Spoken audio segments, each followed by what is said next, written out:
உன்னை காப்பாற்ற வேண்டிய அந்த முருக கல்லா இருந்துட்டானே. அப்பா, ஆண்டவனுடைய சோதனை எவனுக்கு கிடைக்கின்றதோ அவன் அருகிலே இறைவன் நெருங்குகிறான்.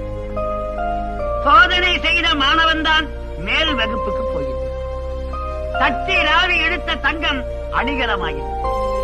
அடித்து தோய்த்த வேட்சி வெண்மையாகின்றது. வளைத்த மூங்கில் பல்லக்கிலே உலகத்திலே சோதனை சாதனையை தரும். நீ உண்மையான பக்தன், அதனாலே ஆண்டவன் உன்னை சோதனை செய்து உன் அருகிலே நெருங்குகின்றான். சோதனை நடக்கின்ற பொழுது தைரியமாக இருக்க வேண்டும். உலகத்திலே எவன் ஒருவன்